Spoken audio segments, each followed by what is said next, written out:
زوقيلو حمد تشفنا بابا نسفر قبت فدنا አባቴ በአንድነት በመቻቻል አብሮ በመስራት የሚያምን ፍጹም ኢትዮጵያዊ ነበር። ጀነራል ብርሃኑ እንዳለው ምንም አይገባውም። ጀነራል ገዛኢ የማይገባቸው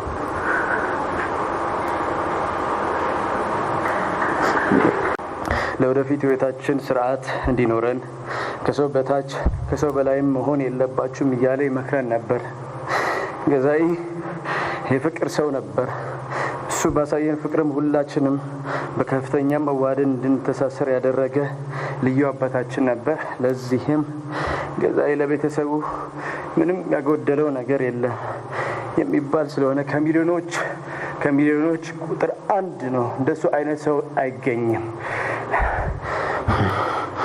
ገዛኢ በህይወት እያለ በሰጠን ምክሮችን እየወረንን አላሳፈርንህም። አሁንም በኋላም ወደፊትም አናሳፍርህም። ቃላችንም ህያው ይሆናል። ቃልም ይዋይ ይሆናል። በምክርና በህይወት የኑሮ ምሳሌን በመከተል ያስጀመርከንን የህይወት የተስፋ ጉዞ በእግዚአብሔር ብርታት እንቀጥላለን። በጣም እንወድሃለን።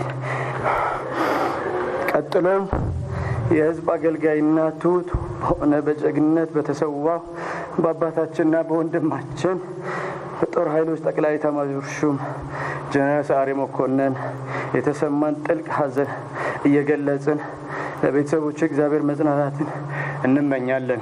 ጀነራል ሰዓረና አምባቸው መረሸን ያሳምነው ጽጌም መገደል ማንን ጠቀመ የሚለውን መጠየቅ ያስፈልጋል።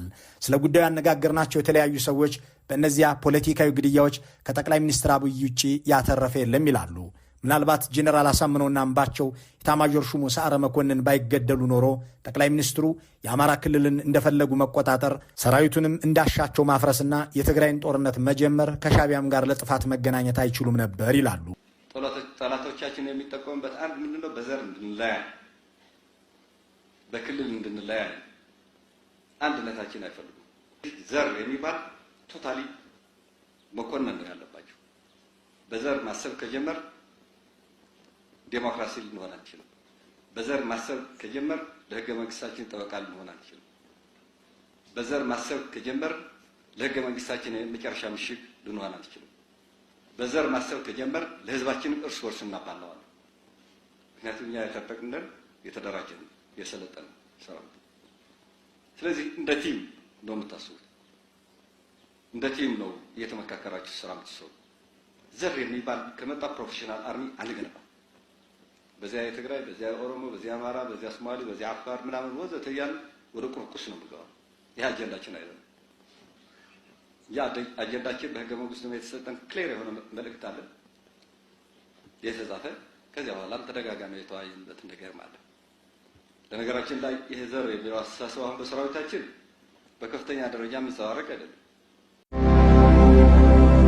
ሕይወቱ በበረሃ አኗኗሩ የትግል ጽናቱ የተምሳሌት ጀግንነቱ የአደባባይ አሟሟቱ የቁጭት ያየሎም የአጋዚ ኦፕሬሽን ቀኝ እጁ የመቀሌው ወይኒ ቤት ሚስጥር የጦሩ ሜዳ በርካቶች የሚፍረከረኩለት የአምባላጌው መብረቅ የሰሜኑ የጦር አዛዥ ለታናሹም ታዛዥ ሁሉንም አክባሪ የጀግኖች ሁሉ ራስ የጦረኞች አምባ ሀገር ወዳዱ ታጋይ ሟች አወዳሽ ለሞት ሳይሆን ሁሉም ከልቡ ስለሱ ያወራል። ስለ ጀግናው ሰማዕት ሳቂታው ጄኔራል ወልደቱ 57 ዓመታትን ወደ ኋላ ከሰሜኑ የሀገራችን ክፍል ከትግራይ ሰማይ ስር የዋሊት ይወስደንና ድገቱ በራስ አሉላ አባ ነጋ አንደኛ ደረጃ ትምህርት ቤት መልሶን ሽሬ አጠቃላይ ሁለተኛ ደረጃ ትምህርት ቤት ይወስደናል። የጀግናው ሰማዕት የልጅነቱ ታሪክ የህይወቱ መዝገብ የመጀመሪያዎቹ ገጾች ሲነበቡ በወርቅ ቀለም ደምቆ የተጻፈው ታሪክ እንዲህ ይለናል። ጊዜው 1969 ከአራት አስርት ዓመታት በፊት የወቅቱ ስርዓት ያንገሸገሸው የ15 ዓመቱ ታዳጊ አሻፈረኝ ብሎ በረሃ ከከተሙቱ የዓላማ ጓደኞቹ ጋር ተቀላቀለና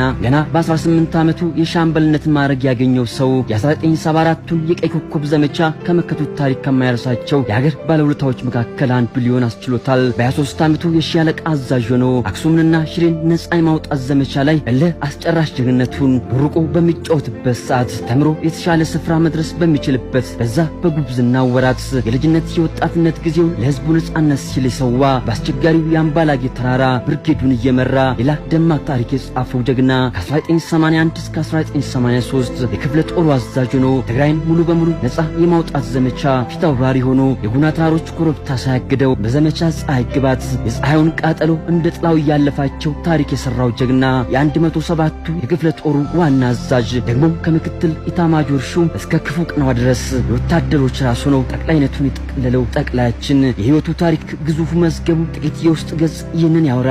ስለ ጀግናው ሳቂታው ጄኔራል ለፈተና የተፈተነች ነፍስ የበረሃው ፀሐይ ያበሰለው አይምሮ እኔ ስለ ሀገሬ ብሎ ግንባሩን ደረቱን የሰጠ እሱ ልጅነቱን ሳይኖር ወጣትነቱን ሳያጣጥም ህይወቱን በሙሉ የባሩ ሽታ እያነፈነፈ ኢትዮጵያን ሲጠብቃ ሲኖር የነበረ ሀገርን በመጠበቅ ራሱን መጠበቅ የረሳው ሰው የቀረበውን ማመን መስዋዕትነት ያስከፈለው ታላቁ ሰው ሰኔ 15 ለተቅዳሜ ለሱ ጨለማው ቀን ነበረች። የእሁድ ጠዋቷን የፀሐይ ብርሃን ድጋሚ ላያት ከሌሊቱ ጋር ሄደ። ግና በሌላኛው ሌሊት ዳግም ላይ መለስ ሞት ብቻ ያሸነፈው ጀግና የጦር ኃይሎች ጠቅላይ ኤታማዦር ጄኔራል ሰዓረ መኮንን አሳዛኙ እልፈት ህይወታቸው ሲሰማ ከህፃን እስከ አዋቂ ሁሉም በአንድነት አለቀሰ።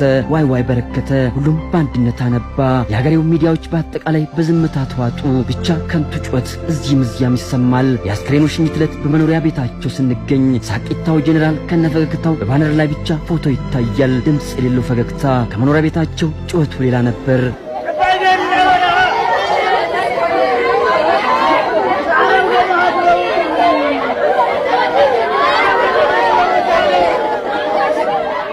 ከሳምንት በፊት በአሜሪካ ሀገር የአየር ኃይል በጦር አውሮፕላን አብራሪነት ልጁ ሻሎን በከፍተኛ ማዕረግ ተመርቆ የጄኔራሉ ቤት ደስታና ጭፈራ ነበረበት አሉ።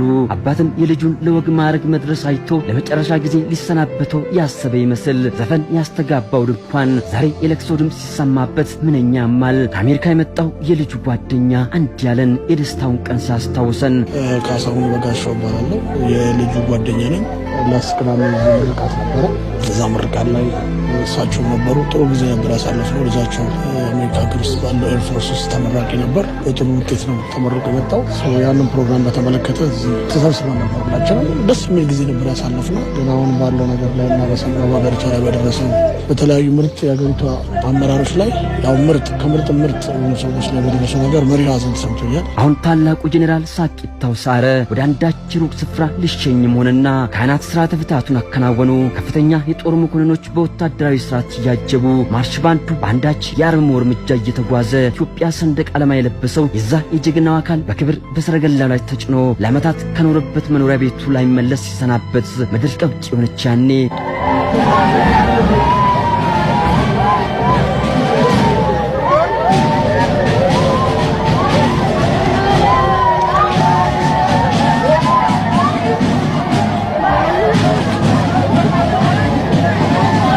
ሚኒም አድራሽ ተደረሰ። የሃይማኖት አባቶች ፍትሐት ሰጡ። ከአስክሬኑ ፊት ለፊት የሚታየው የዶክተር አብይ አህመድ ፊት በእንባ ሲታጠብ ይታያል። ታላቅ የአሁንና የቀድሞ ባለስልጣናት ባዘን አንገታቸውን ደፍቷል። ታላቁ አዳራሽ ያለ ወትሮው የለቅሶ ድምፅ ያስተጋባል። ስለ ታላቁ ሳቂታው ጄኔራል አስፈላጊው ስርዓት ከተደረገ በኋላ ጉዞ ወደ ቦሌ ዓለም አቀፍ አውሮፕላን ማረፊያ ሆነና ሁለቱም ጀግኖች ወደ መቀሌ ተሸኝተው በመቀሌም በርካታ ሽኝት ፕሮግራሞች ከተደረጉ በኋላ የዘመቻ ፀሐይ ግባቱ ጀግና ግባተ መሬቱ ተፈጸመ። ስራው ግን ታሪክ ሊናገር በክብር ይኖራል። የዛ የታላቁ ሰው ሳቂታው ጄኔራል መሳፍንት ነው የገደላቸው። እያመለጠ ነው፣ እንዳይወጣ ግደለው። የኔ ትእዛዝ ከጥበቃ በላይ እኮ እኔ ጽጌ ነኝ መመስከር ያለብኝ። ሰዓረ ከ11 ተኩል ጀምሮ የባህር ዳር ሁኔታ ነው እየመራ ያለው። ምን ማድረግ እንዳለበት በወታደራው ትእዛዝ ያለን ወደ ህዝብ እንዳይስፋፋ፣ ቀሪ መሪዎችም እንደገና እንዳይጠቁ መጠበቅ ያለባቸውን ቦታና ስራን ትእዛዝ እየሰጠ ነበር። ለሚመለከተው አካሎች እዞቹን እዛ የነበሩ ኃይሎችን በአግባብ እየመራ ነበር። ሰዓረ ከ11 ሰዓት ተኩል ጀምሮ እስከ 3 14 ደቂቃ 15 ደቂቃ ልበላት ጆሮው ከስልክ አልተለየም ነበር። አመራር እየሰጠ ነው። ገዛኢ መጣ እንጂ ምንም አላወራም። ጀነራል ገዛና እኔ ሁለታችን ያወራን ነበር። ድንገት 3:12 ደቂቃ ሰዓረ ገዛ እዚህ ነበር። እቺን ሰፍታ ስለሆነች ሰዓረ ደግሞ በዛ ነበር። እኔ መካከላቸው ነበር። ያን የና አምባቸው ዶክተር አምባቸው ሞሞት ሰምተን ስለነበርን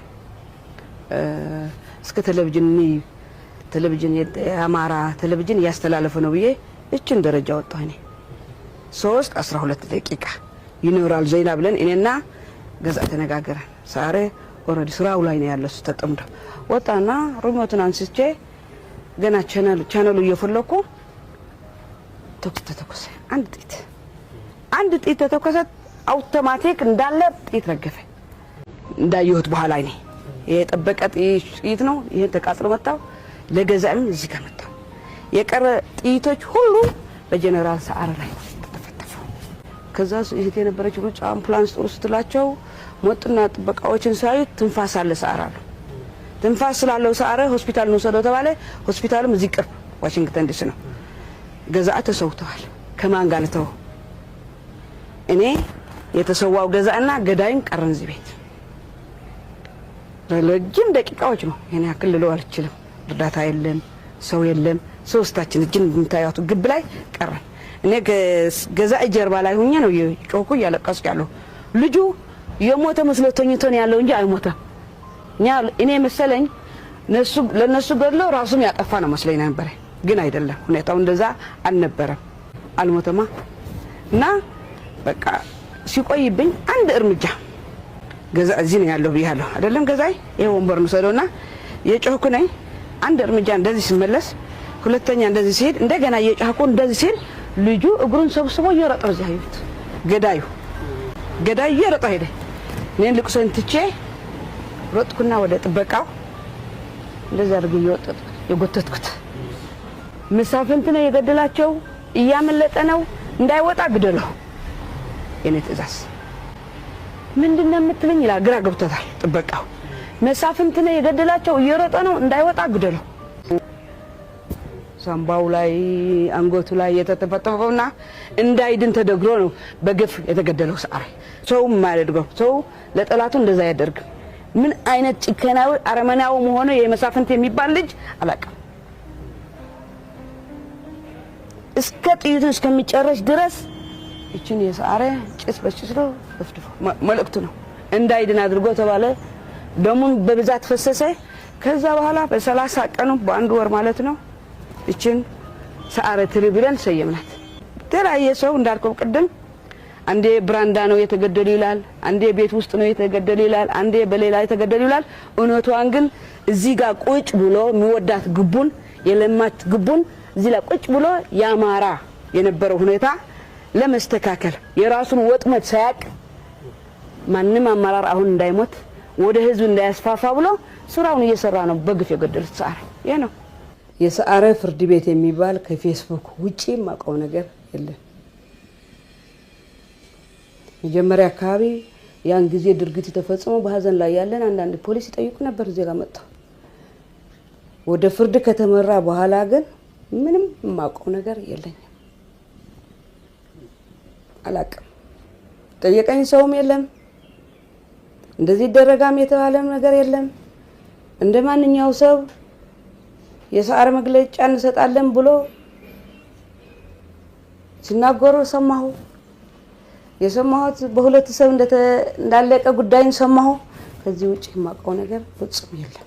እኔ እንደምጠራ እርግጠኛ ነበርኩ። አልተጠራሁም። አንዳንድ ከኛ የነበሩ ጥበቃዎች ያን ጊዜ የነበሩ ተጠርተው ሄደው ነበር። ከማንም ይልቅ መመስከር ያለብኝ ግን እኔ ነኝ። ምክንያቱም ጥበቃም አላየውም፣ በኋላ ነው ያየው። በመጀመሪያ ተኩስ ሰምቼ ወረድኩት የደረስኩባቸው እኔ ነኝ። ስሮጥ ያየሁት እኔ ነኝ። ልያዝ ያደረኩት እኔ ነኝ። ስለዚህ በቃ አንድ 2018 ይባላል ፌስቡክ ሰማለሁ። አሁን በቅርብ ጊዜም ከ26 እስከ ሰኔ 2 ይሰማል ተብሎ በፌስቡክ ተለጥፎ አይቻለሁ። ምን ልበልህ ነው? እኔ ምንም ማላቀው ነገር የለኝም። ብትጠይቀኝ ከማንም ለማወቅም ብዙ ሞክሬያለሁ። አልፈለጉም፣ እኔን ለማግኘት አልፈለጉም። ስለዚህ እኔ ከኢንፎርሜሽን ውጪ ጅግና ባሌን ያጣሁት ወታደር ነኝ። ምንም እኔ እኮ አገርን የሚመራ ለአገርን መስዋዕት የከፈለ የህዝብ ልጅ እኮ ነው የጠፋው።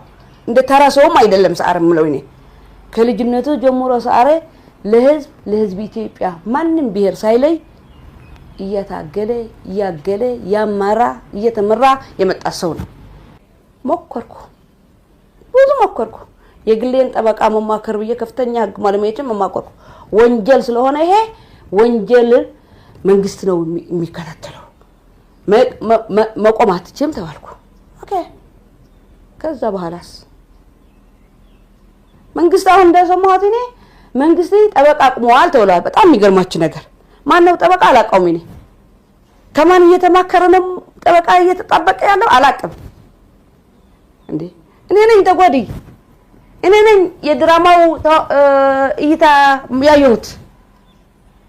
ከጥበቃ በላይ እኮ እኔ ጽጌ ነኝ መመስከር ያለብኝ። ስሮጥ ያየሁት ስሮጥም ያሻዝኩት እኔ ነኝ። ከነሱ የነበርኩም እኔ ነኝ። አልተፈለገም። ምን ማጣራት ምን አጣርተው ነው የፈታቸው? ጀነራል ብርሃኑ ሰዓረ ቤት ይመጣልና ግደለው የተባለ ሰው ነበር። ዓለም የነበረ ወታደር፣ ዓለም የሚባል ወታደር ኦሬዲ ጀነራል ብርሃኑ እኮ ስላልመጣ ነው እንጂ በእነሱ ትዕዛዝ እኮ ጀነራል ብርሃኑም ተገድለዋል ማለት ነው። ስለዚህ ራስን የምትናገረው ራስን የምታጥፋው ከሆነ ነገሩ ፍትህ እንዴት ነው?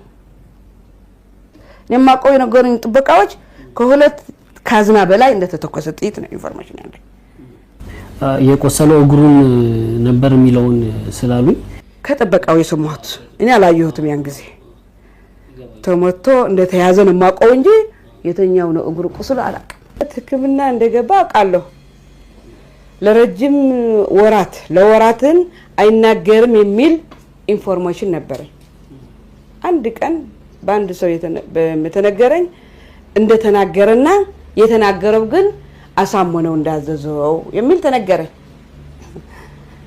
እሱም በስንት መከራ ነው ያናገርነው አለ። መናገር ስላልፈለገ ልጁ የራሱን ክፋትም ስላለው ይሄን ማውቀው አልቀበልም አልኳቸው። ምክንያቱም አሳመነው ብቻ ይሄ ጉዳይ ሊፈጽሙ አይችልም። አስፈጻሚ ሊሆን ይችላል ብያለሁ። እቅዱ ግን ባሳመነው ብቻ የሚፈጸም ጉዳይ አልመሰለኝም ብዬ መልስ ሰጣሁ። በኋላ ፍርድ ቤት ተብሎም አቃቤ ህግ ቀርቦ የነገረው እቺ መጀመሪያ ገና በሳምንት የሰማሃትን ኢንፎርሜሽን አቃቤ ህግም አጥርቻለሁ ብሎ አቀረባት። ስለዚህ ምንም አላየሁትም። ድኖ እንደሆነ ኢንፎርሜሽን እንደሰጣቸው ነው የተናገረው። ሳረኮ አገር እየጠበቀ የነበረ ሰው ነው። ህዝብን እየጠበቀ የነበረ ሰው ነው።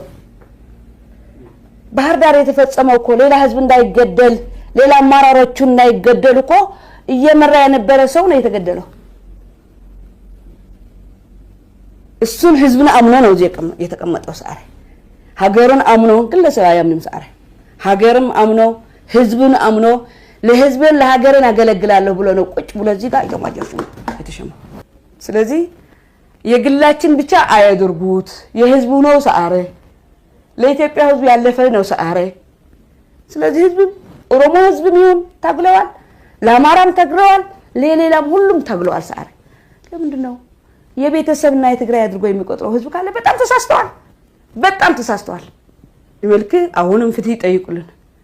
የሰዓረ ደም እንዳይደርቅ ይሄ ነው ያልክ ያለው። ሰዓረ እኮ ልዩነት አልነበረው። ይሄን ያክል ጠባብ ቢሆን ኑሮ ሰዓረ ጥበቃውን መስተካከል አይችልም ነበር። እዚህ ቤት የነበሩ ጥበቃ እኮ ሁለት እግሬ ነበሩ።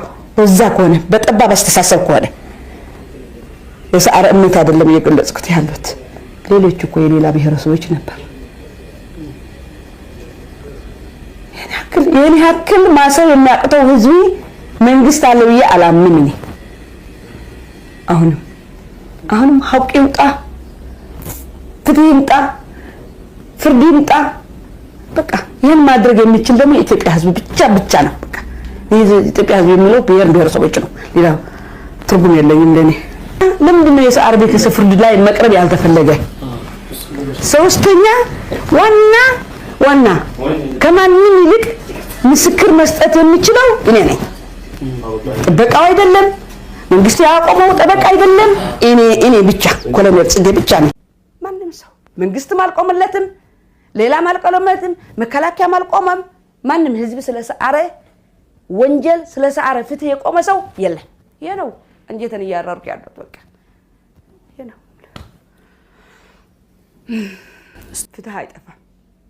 10 ዓመት 20 ዓመትም ቢያደርግ አንድ ቀን የሰዓረና ያገዛ ፍትህ ይመጣል ብዬ እጠብቃለሁ ከእግዚአብሔር ጋር። እስካሁን መንግስት ነው የተማጸንኩ የነበረው። መንግስት ይፈተዋል፣ ፍትህ ይሰጣል እያልኩ ነው የነበርኩት። አሁን ግን ከመንግስት በላይ ሆነ መሰለኝ። መንግስትም ፍትህ መስጠት የማይችል ከሆነ ፍትህ ራሱን ተመልሶ መጠየቅ መቻል አለበት። ከአቅሙ በላይ ከሆነ መንግስት አሁንም ከአቅሙ በላይ ከሆነ ፍትህ የሚጠይቅበት ከኔ ጎን ቆሞ ፍትህ መጠየቅ አለበት። ይሄ ነው እኔ የምለው። ደግሞ ለኢትዮጵያ ህዝብ ነው። ሰዓረ ለኢትዮጵያ ህዝብ ሁሉ ነው። አስከፊ የሆነ አረመናዊ የሆነ አገዳደል የተገደለው ሰዓረ ስራው እየሰራኩ ነው። ከ11 ተኩል ጀምሮ እስከ 3 14 ደቂቃ ንበላት እስከሚጨፍጭፉ ድረስ እኮ ስለ ህዝብ ነበር አጀንዳው፣ ስለ ህግ ነበር አጀንዳው።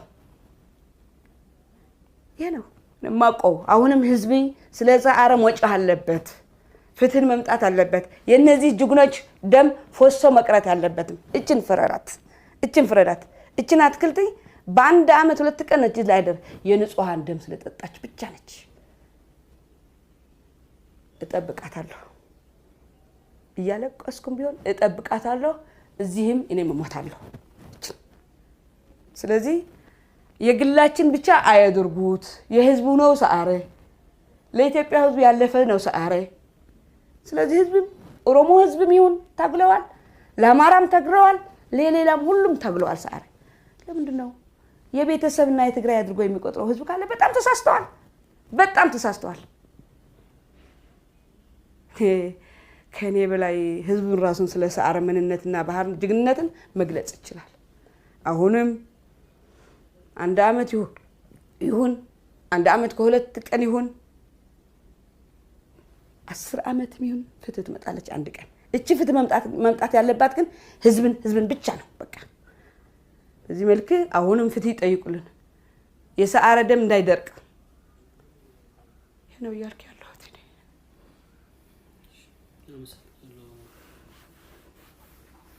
እኔ ማመሰግናለሁ።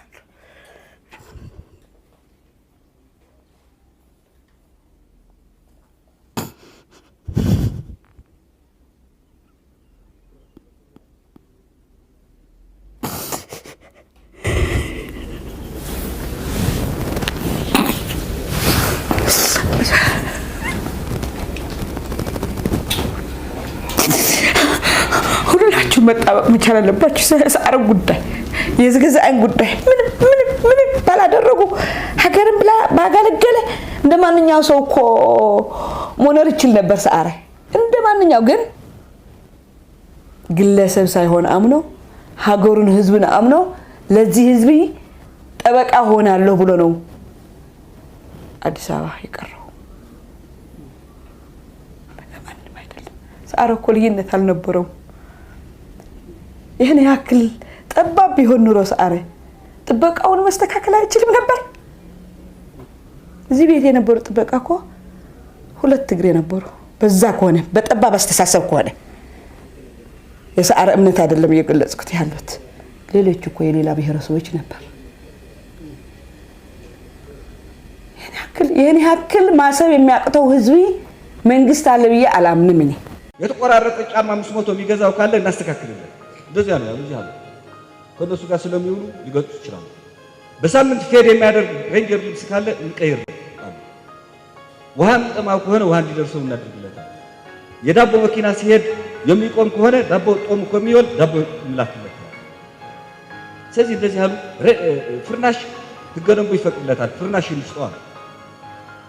ጃኬት በ5 ዓመት አንድ ይላል ጃኬቱን ይስጠው ይላል።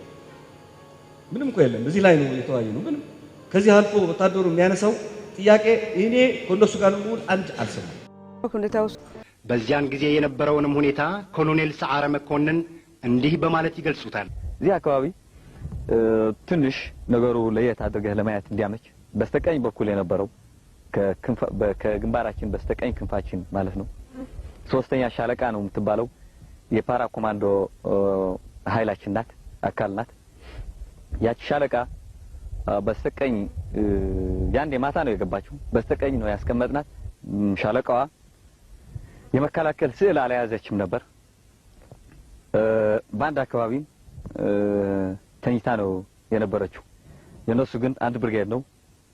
ብርጌዱም እንደነገርኩህ ጠንከር ያለ ነበር፣ ከት ያለ የሰው ኃይል የነበረው ነው።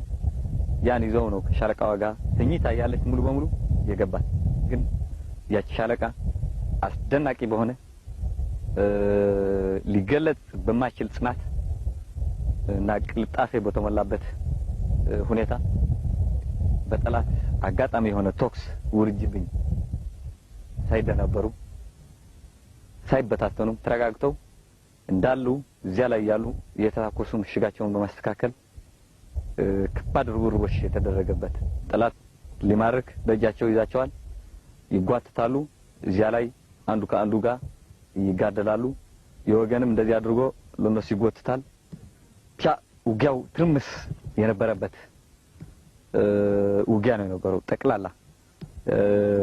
እነሱም ሊይዙ የኛም ልንይዝ፣ ግን ደግሞ የኛ ሳናስበው የካሄደ ስለነበር ጽናታቸውና ጀግንነታቸው እንደዚህ አይነት የተኛ ሰራዊት የተዘጋጀ ሰራዊት መጥቶበት ድንገታዊ የሆነ ውጊያ ሲከፍትበት በምንም ተአምር በየትም ቦታ እኔ አላየሁም። ሰራዊታችን ግን እዚህ ያሳየችው ሻለቃዋ ጽናት ባንድ የተደራጅታ የሀገር ጥያቄ፣ የሀገር ነጻነት፣ የሀገር ክብር፣ የሀገር ሉዓላዊነት የሚል ስሜት ስለነበራቸው የሻዕቢያም ንቀት ደግሞ እጥፍ በሆነ መንገድ ቁጣውን ሊያባብሰው ስለቻለ ያን ውርንጅብኝ ለተወሰኑ ደቂቃዎች ተሸክመው ሰፊ የጸረ ማጥቃት እርምጃቸው ወስደው ድል በድል ያደረጉበት ነበር። እዚያ የተሰው ጓዶች በጣም ጀግኖች ታሪክ ሰርተው ያለፉበት ነበር። በጀግንነታቸውም ሰፊ ድል አንጸባራቂ የሆነ ድል ያመዘገቡበት ቦታ ነበር። ስለዚህ በግንባር የመጣው የሻዕቢያ መንግስት ሰራዊት የኛን ግንባር ወይም የኛን ምሽግ ማፍረስ አልቻለም በፍጹም። ባልተዘጋጀንበት ጊዜ ቢመጣም ጠንካራ ምሽግ ባልሰራንበት ጊዜ ቢመጣም ጥሩ አድርገን ተፈላጊው የቶክስ ፕላን ባላወጣንበት ጊዜ ቢመጣም ማለት ጊዜ እጥረት ስለነበረን ግን የኛን ምሽግ በፍጹም ሊያፈርስ አልቻለም። የአንድ ታጋይ ምሽግም ሊቆጣጠር አልቻለም። ታጋዩ ትንሽ የቆየና የውጊያ ልምድ ያለው ነው። ይህ ምልሻው ኃይላችን ግን ቀደም እንደገለጽኩልህ ሞፈሩን ጥሎ የሀገር ሉዓላዊነት ብቻ አስቆጭቶት የመጣ ሰራዊት ነው የነበረው። ሽኸት መጣን። በአፋር መሬት አድርገን ተካተስፋ ይገባን። አሁን ቶሎ የደርግ ግፊት አለ በዚህ ደጋው ላይ። እኛ ደግሞ ወደ ውስጥ ገብተን የነበረን ኢሳያስ ቅድም ይላቸው የነበሩ ከኤርትራ የመጡ ኃይሎች ተጨማምረው ነው የነበረው። ተካተስፋይ ላይ ከ9ኛ ነው ከ16ኛ ጋር ከፍተኛ ውጊያ ያደረግን። ዝም ብሎ ይሄው ወደ የሚገልጸው የነበረው በሙሉ ከተማዎች ነጻ ያወጣናቸው የያዛቸው እዚያ እንደቆመ፣ በዚህ ደግሞ በተንቤን ወደ አድዋ ለመግባት ማይቅነጣል አካባቢ ነው አምዶ የሚባለው። እዚያ ላይ ከፍተኛ ውጊያ ነበር። እዚያ የተለያዩ ብርጌዶች የኛ ነበሩ። አሁን በትክክል አላስታውሳቸውም። እነሱ እየተዋጉ ያሉ መኪናዎች ነበሩ። በመኪና ቶሎ ድረስ ተዋልን ወደ አምዶ በአዲግራት አድርገን በአድዋ አድርገን ሙሉ ለሊት ተጉዘን ጧት ገባን። እዚያ የነበሩ የሚዋጉት የነበሩ ብርጌዶች ከፍተኛ ውጊያ አድርገው ነበር። እኛም ከእነሱ ጋር ተሳተፍ ምንም የመከላከል ዓላማ ስላልነበረው ወጣን። የሰራዊታችን አመራርና ቅንጅት እንዴት ነበር የሄደው? በተያዘለት በያዛችሁለት ባቀዳችሁለት ግብ እየመታ ነበር የሄደው? እንቅፋቶች ይገጥሙት ነበረ? ችግሮች ነበሩት ወይ ለማለት ነው። ይሄንን እግረ መንገዱን አንድ ላይ ያይዘው ቢመልሱልኝ አመሰግናለሁ። ጥሩ። የመጀመሪያው ጥያቄ ከቁጥር 1 ጋር የተጠየቀው ጥያቄ የተመለሰ ነው በመሰረቱ። ግን በአጠቃላይ ይሄ መንግስትና የህዝብ የሰራዊቱ ሚና በጦርነት ላይ በአጠቃላይ ወሳኝ ሚና እንደነበረው ድሉን ከማምጣትና የሻዕቢያን ሰራዊት ከመደምሰስ አንጻር ቀደም ብሎ የተገለጸ ነው። ይሄ ነገር ህዝቡ የነበረው ሚና በጦርነቱ መጀመሪያ እንደሚታወቀው ሀገራችን በሰላም ሁኔታ ስለነበር የሚመጥን ሰራዊት ብቻ ይዘን የቆየንበት ነው የነበረው። የሻዕቢያ ወረራ ድንገተኛ በሆነ መንገድ ከተከሰተ በኋላ ግን በአጭር ጊዜ መንግስት ለህዝቡ ጥሪ ባቀረበው መሰረት ባንዴ ነው የአገሪቱ በሙሉ ህዝቡ ወደ ሰራዊቱ የተቀላቀለው እና እዚህ ጋር በሙሉ የኢትዮጵያ ህዝብ የሀገራችንን ሉዓላዊነት ከማስከበር አንጻር ልጆቹን እየመረቀ ወደ ጦርነቱ የሀገራችንን ሉዓላዊነት ወደ ማስከበር የላከበት ጉዳይ ነው የነበረ። በጦርነቱ ሂደትም ይሄ በሰው ኃይል በሚያስፈልገው ለሰራዊቱ ማቴሪያል ብቻ የተገደበ አስተዋጽኦ አይደለም የነበረው። ወደ ግንባር በማምጣት ግንባሩ ላይ የጦርነት ቀጠናው ባለበት አካባቢ ምሽጉ ላይም ድረስ እየመጣ የሰራዊቱን ሁኔታ እያየ ለሰራዊቱን ቀጣይ የሆነ ውጊያዎችን በድል የሚወጣበት የሚያስፈልገውን ማቴሪያል እስከ መጨረሻ ከመግፋት አልፎም በሞራል የሚያደርገው የነበረ ድጋፍ ከፍተኛ ነው። አይዟችሁ አለን ከጎናችሁ ነን እያለ በሞራል በኩልም በምሽጋችን ላይ የመጣ የሚያደርገው የነበረ አስተዋጽኦ ከንብረቱም ከሰው ኃይሉም ውጭ በጣም ከፍተኛ ሚና እንደነበረው ነው እኔ የሚረዳኝ።